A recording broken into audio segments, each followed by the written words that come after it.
That's him. Don't let him get on the plane. The scream sliced through Terminal B like a fire alarm, loud enough to stop conversations, turn heads, and freeze a line of passengers halfway through boarding. At 3:42 p.m. on a humid Thursday afternoon at Dallas Love Field Airport, hundreds of travelers suddenly looked toward Gate 17, where a gray-haired black man in a faded navy windbreaker stood beside a rolling carry-on and blinked in confusion. Karen Thompson, a white woman in her late 50s wearing designer sunglasses and a cream-colored sweater, pointed directly at him with trembling fingers. "He took my wallet." "I know it was him," she shouted again, her voice cracking with outrage. Nearby passengers gasped. Someone dropped a coffee. Another person raised a phone. Within seconds, 2 airport security officers moved quickly toward the man she accused. "Sir, we need you to step aside," Officer Ethan Walker said, his voice firm but already carrying the assumption that he was dealing with a problem. The man nodded slowly. "Of course," he replied quietly. He didn't argue. He didn't raise his voice. He simply reached for the handle of his suitcase and stepped away from the boarding line. But Karen wasn't done. "Don't let him touch anything," she yelled. "I saw him near me." Her words echoed through the gate area like accusations carved in stone. Several people exchanged uncomfortable looks. A businessman in an expensive suit shook his head. A mother pulled her young son closer. Phones appeared everywhere now, little glowing windows capturing what many believed was another ordinary airport disturbance. But nothing about the man standing there looked dangerous. Darius Coleman, 52 years old, stood calmly beside a row of empty chairs. His shoulders were broad, his face weathered, his eyes tired but steady. On his head sat an old black cap embroidered with simple gold letters. U.S. Marines veteran. The words had faded over the years. Few noticed. Most were too focused on Karen's voice. Supervisor Melissa Grant arrived moments later, her expression already hardened. "Sir, remain where you are," she ordered. "We need to resolve a theft complaint." Darius nodded again. "Take your time," he answered softly. "I'm not going anywhere." His calmness only seemed to frustrate Karen more. "Look at him," she snapped to nobody and everybody at once. "He's acting innocent." A young man near the charging station whispered, "This is crazy," while his phone camera stayed pointed in Darius's direction. Across the gate area, flight attendant Emily Parker paused in the middle of helping passengers board. Something about the scene bothered her. She glanced toward Karen. Then toward Darius. Then back again. The air around Gate 17 wasn't quiet anymore. It was charged. Tension hung above the rows of seats like a storm cloud waiting to break. And standing in the center of it all, with strangers staring and cameras recording, Darius Coleman adjusted his old veteran's cap and waited, unaware that before this day ended, the truth buried inside a few security cameras would change everything. Darius Coleman stood beside the row of empty seats with his carry-on bag resting quietly near his feet. Around him, the world seemed louder now. Boarding announcements echoed overhead. Rolling suitcases rattled across the polished floor. Dozens of strangers whispered while pretending not to stare. Yet somehow, he looked untouched by the noise. His weathered hands remained folded in front of him. His breathing never changed. It was the kind of calm that came from surviving things most people could never imagine. Officer Ethan Walker glanced at him with suspicion. Melissa Grant stood nearby with crossed arms, watching every movement as though waiting for something dramatic to happen. But Darius gave them nothing. No anger. No panic. No resistance. Just patience. A little boy standing beside his mother tugged on her sleeve. "Mom, why are they stopping him?" The woman lowered her voice. "I do not know, honey." But her eyes drifted toward the old cap on Darius's head. The gold letters were worn from years under the sun. U.S. Marines veteran. Most people missed them entirely. A businessman wearing a navy suit looked over and shook his head. "People always act innocent," he muttered under his breath. Another traveler nodded without knowing a single thing about the man they were judging. Darius simply stared through the massive windows overlooking the runway. American Airlines Flight 281 to Atlanta was beginning final boarding. He checked his watch. 3:47 in the afternoon. He had planned every detail carefully. The gift in his suitcase. The flowers waiting in Atlanta. The seat he had paid for weeks ago. His granddaughter Ava was graduating high school tomorrow morning, and she had begged him not to miss it. "Grandpa, you promised," she had said over the phone 3 nights earlier. He smiled, remembering her voice. He had never broken a promise to her. Not once. Emily Parker stood several feet away near the boarding scanner. Something about Darius felt familiar. Not his face. Not his name. Something else. The way he stood. The way he carried himself. The way he never interrupted anyone. Even now, with phones pointed toward him and strangers quietly assuming the worst, he showed a dignity that unsettled her. Karen Thompson paced nervously nearby, still clutching her purse. "I know what I saw," she insisted loudly. "He was sitting near me. My wallet disappeared. It is obvious." Melissa nodded slightly. "We are handling it." Darius finally looked at her. His voice remained soft. "I have not touched your wallet." Karen scoffed. "Of course you would say that." Ethan stepped closer. "Sir, we are going to ask you a few questions." Darius nodded. "Ask whatever you need." Ethan frowned. Most people argued. Most people became defensive. This man did neither. And somehow, that calm made the growing silence around Gate 17 feel heavier.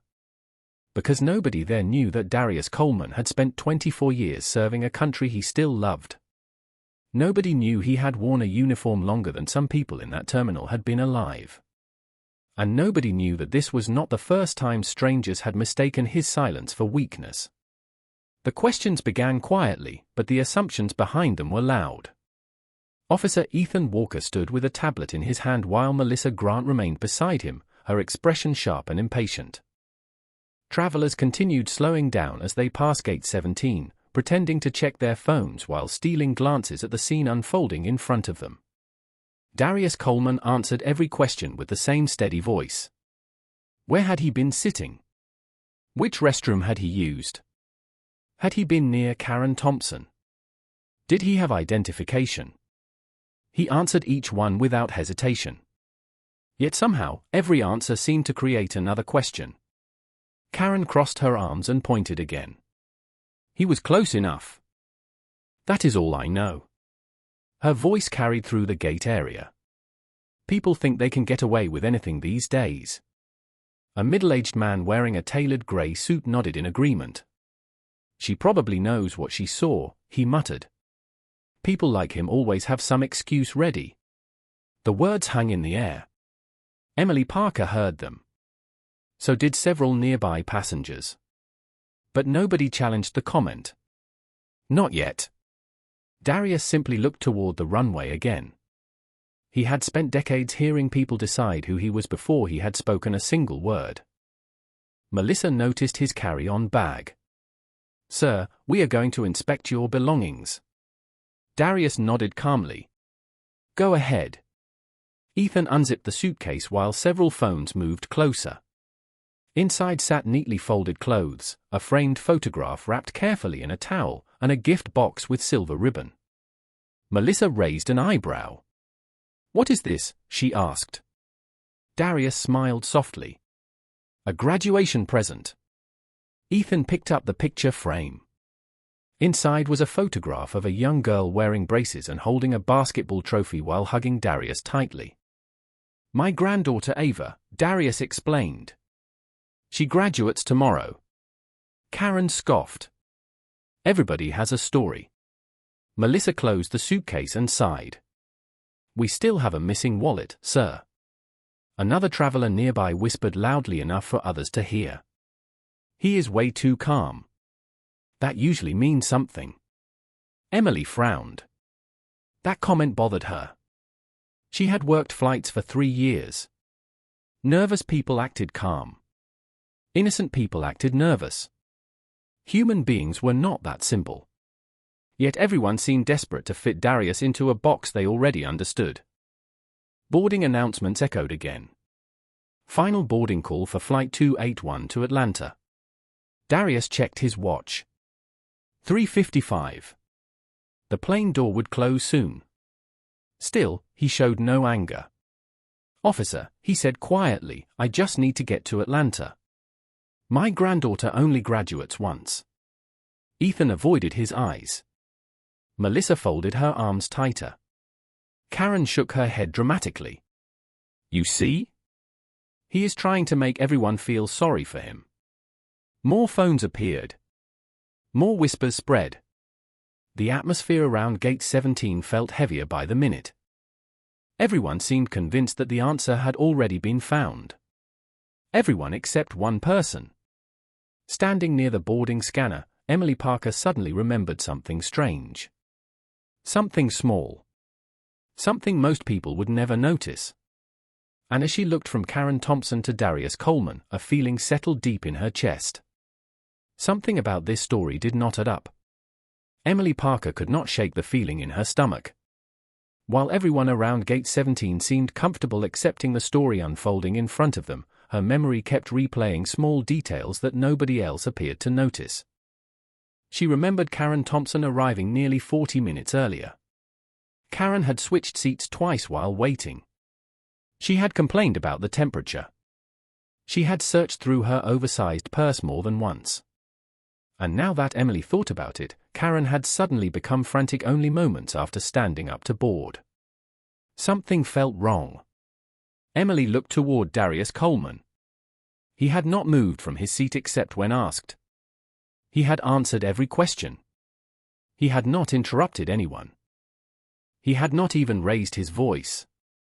Yet somehow, everyone had already decided who deserved sympathy and who deserved suspicion.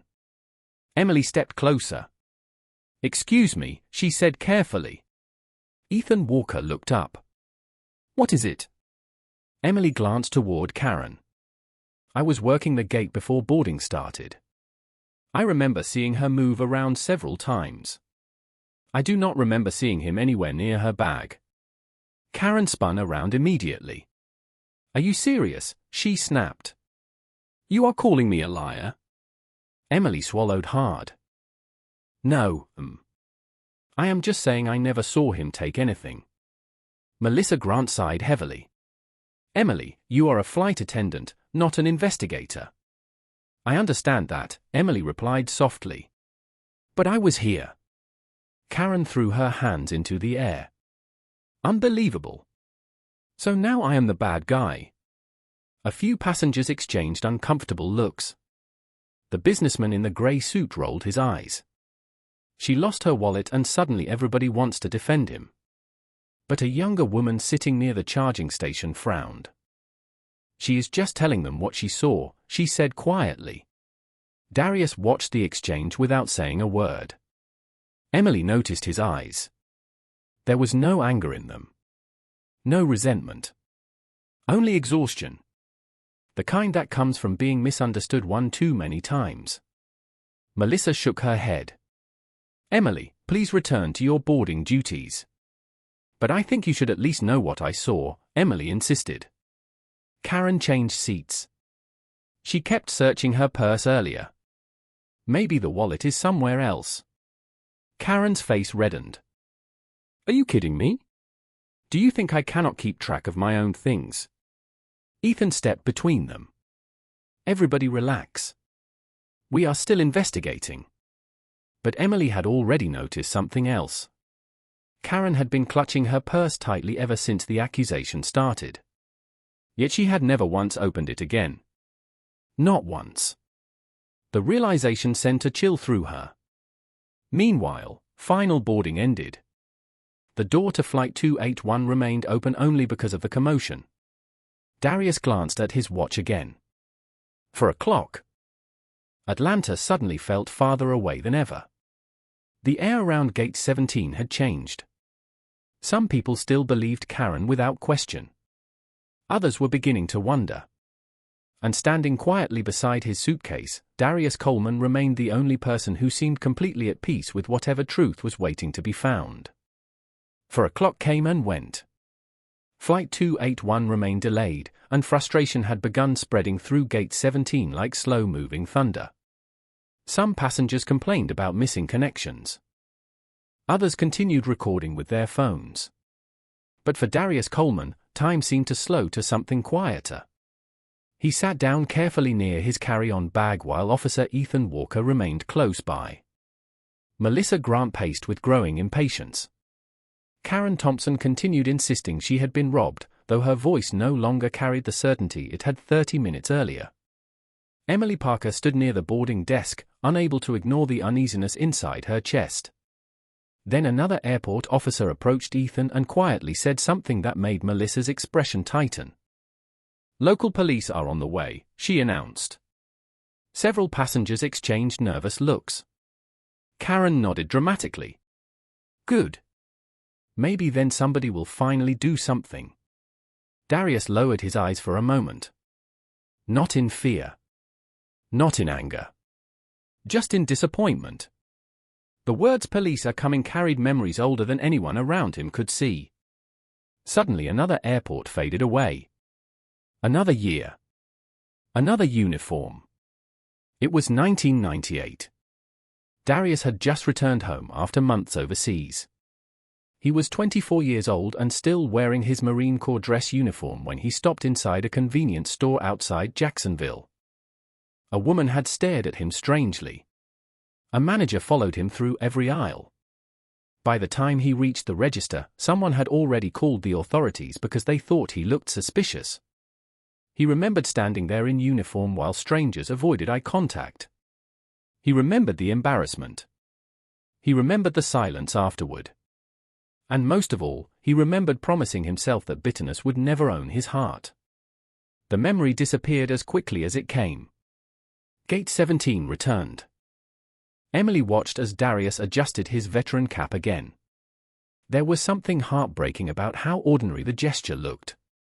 "Sir," Ethan said quietly, "when the officers arrive, we may need you to remain here a little longer." Darius nodded. "I understand." Melissa frowned. "You are taking this awfully well." Darius looked up at her. His voice remained calm. "I have survived worse things than being misunderstood." Those words stopped Emily cold. Even Karen grew quiet for a second. A young woman sitting nearby wiped tears from her eyes. The businessman in the grey suit looked away awkwardly. Darius smiled gently and added, "I fought for this country. I do not intend to fight any of you." The gate area fell strangely silent. Even the overhead announcement seemed farther away. Melissa crossed her arms again, though she avoided his eyes. Karen shifted nervously and tightened her grip on her purse. Emily noticed it immediately. Karen still had not opened it. Not once. And now something else caught Emily's attention. A bulge near the bottom zipper compartment. Her heartbeat quickened. Before she could speak, a new voice echoed behind them. "Nobody goes anywhere until I review every camera angle we have." Everyone turned. A senior airport operations manager had just arrived, and the expression on his face suggested that whatever happened next was about to change everything. The voice belonged to Richard Bennett, the senior airport operations manager for Dallas Love Field.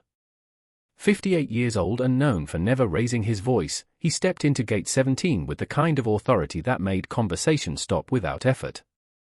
His eyes moved slowly across the scene. Karen Thompson. Melissa Grant. Officer Ethan Walker. Emily Parker. And finally, Darius Coleman sitting quietly beside his carry-on bag. Richard frowned. Nothing about the man looked threatening. Nothing about him looked desperate. If anything, he looked tired. "Nobody is leaving until we establish facts," Richard said calmly. Melissa immediately stepped forward.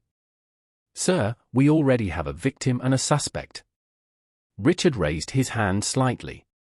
What we have is an accusation. Karen crossed her arms. Are you serious? My wallet is gone. Richard nodded politely. And we will find it. He turned to Darius. Sir, thank you for your patience. Darius stood slowly. No problem. I just hope I can still make Atlanta. Richard noticed the old Marine veteran cap.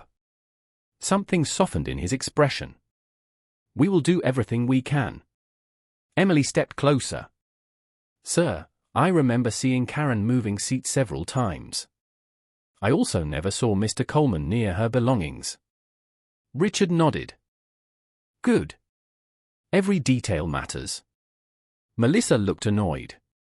We do not need to overcomplicate this. Richard's eye shifted toward her. Actually, that is exactly what investigations require. The room became quiet. Several passengers leaned closer. Phones were still recording. Even Karen appeared less certain than before. Richard turned toward Ethan. Get me camera footage from Gate 17 and the waiting area. Every angle. Ethan hesitated. That could take some time. Then we take time, Richard replied. Nobody's reputation is worth rushing. Those words settled over the gate like rain after heat. Darius lowered his eyes briefly. He had heard accusations before. Rarely had he heard someone defend patience. Emily exhaled softly. Karen shifted her purse again. And once more, Emily noticed the bulge near the bottom zipper compartment. Her eyes narrowed. Before she could say anything, Richard spoke again. Until we review footage, nobody is assuming guilt. Melissa sighed. Sir, local police are almost here. Richard nodded. Good. They can review facts too. Ethan returned with another officer carrying a tablet. Nearby screens inside the operations office had already begun loading footage. A crowd of passengers stood silently. Nobody seemed interested in boarding anymore. It was no longer about a delayed flight. It had become something bigger. A question of truth. Darius checked his watch. For 12. His granddaughter would be waiting tomorrow morning, smiling under her graduation cap. He closed his eyes for a second and whispered quietly to himself. Just get me there, Lord. Across the gate, Karen suddenly looked nervous. Not angry. Nervous. She adjusted her purse again and avoided Emily's eyes. Emily felt her heartbeat quicken. Something was wrong. Deeply wrong. And as the first security camera footage finally appeared on the screen inside the operations office, Richard Bennett folded his arms and said quietly, "Let us see what actually happened." The air around Gate 17 became so still that even the sound of rolling suitcases seemed to disappear. Inside the operations office, the room had become strangely quiet. Richard Bennett stood with his arms folded while Ethan Walker and Melissa Grant watched the monitor with growing impatience. 2 local police officers had arrived and now stood silently near the doorway. Emily Parker remained just outside, unable to stop herself from looking through the glass.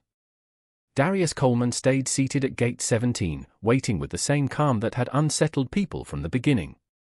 The first camera angle showed the waiting area 30 minutes before boarding. Karen Thompson appeared on the screen sitting near the window. She searched through her purse. Then she stood up and moved to another seat. Richard leaned closer. "Slow it down," he said. The footage rolled again. Karen opened her purse and began looking around frantically. Then something happened.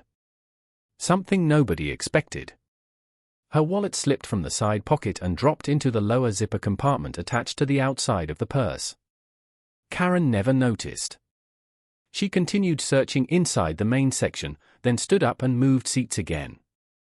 Richard narrowed his eyes. "Pause that." Ethan's face changed. Melissa blinked twice. The officers exchanged glances. Richard replayed the footage. Again and again. The answer remained the same. The wallet had never left Karen's purse. It had simply fallen into a different compartment. "Keep going," Richard said quietly. Another camera angle appeared. Darius Coleman entered the waiting area carrying his suitcase and sat nearly 15 feet away from Karen. He never approached her. Never touched her belongings. Never even looked in her direction. Then came the moment everyone had been waiting for. Karen stood up to board. She searched her purse again. Panic spread across her face. Her lips moved. And then she pointed directly toward Darius. "That is him," she shouted on the recording. The room fell silent. Nobody spoke. Nobody moved. Richard exhaled slowly. One of the officers shook his head. Ethan stared at the floor. Melissa's expression turned pale. Richard replayed the footage one final time before looking at everyone in the room. He never touched her belongings. Nobody answered. There was nothing left to argue. The truth sat on the screen like daylight. Outside the office, Emily watched Richard emerge. His face said everything before he even spoke. "Miss Thompson," he said calmly, "your wallet never left your possession." Karen froze. "What?" "It slipped into the lower zipper compartment of your purse." Emily saw Karen's face drain of color. "That cannot be right." Richard nodded. "The cameras say otherwise." Everyone around gate 17 went silent. The businessman in the gray suit lowered his eyes. Several passengers stopped recording. Others looked toward Darius Coleman with embarrassment written all over their faces. Ethan stepped toward Darius slowly. Melissa remained frozen where she stood. Darius looked up from his seat. "Did you find it?" he asked softly. Richard smiled gently. "Yes, sir. We found the truth." Darius closed his eyes for a second and nodded. He did not smile. He did not celebrate. He simply placed his hand on his old Marine veteran cap and whispered quietly, "Thank you, Lord." But what happened next would leave everyone at gate 17 carrying a memory they would never forget.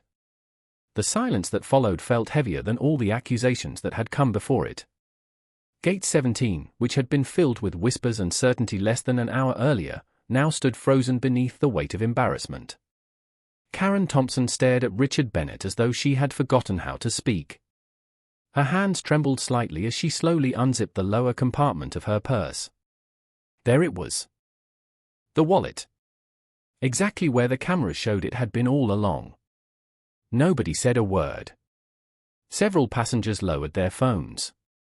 Others looked away. The businessman in the gray suit who had spoken so confidently earlier suddenly became interested in the floor. Karen's eyes filled with tears. "I thought," she whispered. "I really thought." Richard nodded gently. "But you accused a man without knowing the truth." One of the officers spoke quietly with Karen away from the crowd while Richard turned his attention elsewhere. Ethan Walker approached Darius Coleman with a face that no longer carried authority. It carried regret.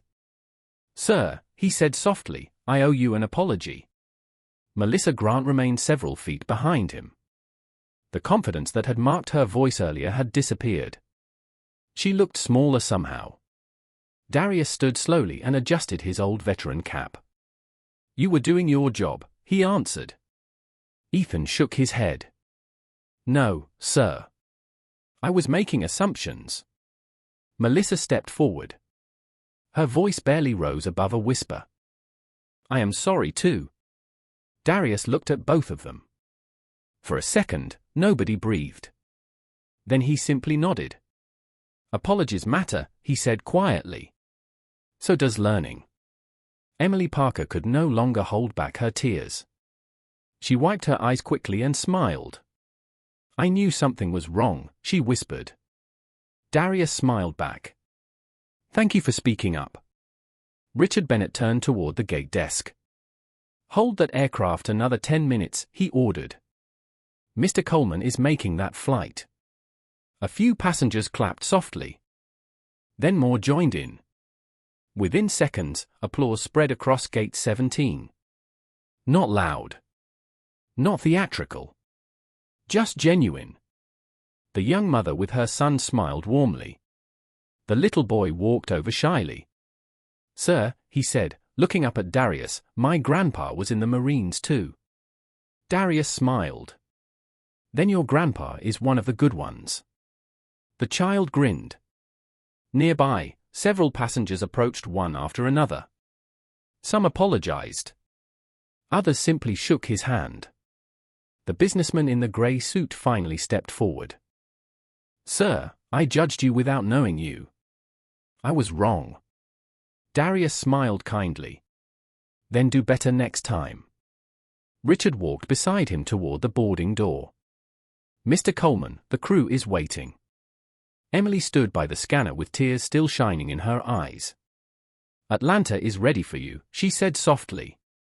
Darius picked up his carry-on bag and the carefully wrapped graduation gift. Then he paused and looked back one last time. Ethan stood silently. Melissa lowered her eyes. Karen remained seated with tears on her face. The crowd that had once watched him with suspicion now watched him with respect. And somehow, through all of it, Darius Coleman carried himself exactly the same way he had from the beginning. Calm. Dignified.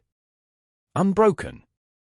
By the time Darius Coleman stepped onto Flight 281, the sun outside Dallas Love Field had started sinking lower across the runway. The cabin crew greeted him warmly, and several passengers who had witnessed everything at Gate 17 smiled as he walked past. Nobody looked at him with suspicion anymore. They looked at him with something else. Respect. Darius placed his carry-on bag carefully into the overhead compartment and sat down near the window. For the first time all afternoon, he exhaled deeply. The aircraft door closed, and the engine slowly came to life. Across the aisle, a little boy around 8 years old kept looking at the old Marine veteran cap resting on Darius's lap. Finally, curiosity won. "Sir," the boy asked softly, "are you a hero?" His mother immediately apologized. "Ethan, do not bother him." But Darius smiled and looked at the child. "No, son," he answered gently. "Heroes are the people who choose truth when it would be easier to stay silent."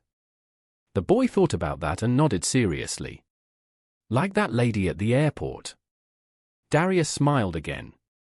"Exactly like her." The mother wiped her eyes and thanked him. 2 rows behind them, another passenger quietly lowered her head. She had been one of the people recording earlier. She remembered how quickly she had assumed the worst. The memory stung. Meanwhile, back at Gate 17, Emily Parker sat alone for a moment before her next assignment. Richard Bennett stopped beside her.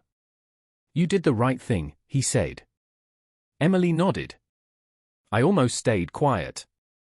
Richard smiled. "Almost does not matter. You spoke." Ethan Walker sat in the operations office staring at the monitor that had changed everything. Melissa Grant remained beside him in silence. Neither of them would forget the image of Darius sitting patiently while everyone else rushed to judgment. And Karen Thompson sat alone near another gate, holding the same purse that had caused so much pain. Tears filled her eyes again as she replayed the day in her mind. She had made a mistake. But the man she accused had shown her more grace than she deserved. 30,000 feet above Texas, Darius looked out the window as clouds stretched endlessly beneath the setting sun. His phone vibrated. A picture message appeared. Ava stood in front of a mirror wearing her graduation gown, smiling from ear to ear. Below the picture was a message. "Love you, Grandpa. See you tomorrow." Darius smiled and felt his eyes grow wet. 24 years in the Marines had taught him many things. Discipline. Sacrifice. Patience. But life had taught him something greater. A person's dignity should never depend on the opinions of strangers. And respect should never be reserved for people after they have been proven innocent. It should be given before judgment begins. He adjusted the old cap on his lap and looked once more through the window at the evening sky. Then, with the same calm that had carried him through the entire day, Darius Coleman closed his eyes and smiled. He had not raised his voice. He had not demanded revenge. He had simply refused to surrender his dignity. And sometimes, that was the greatest victory of all.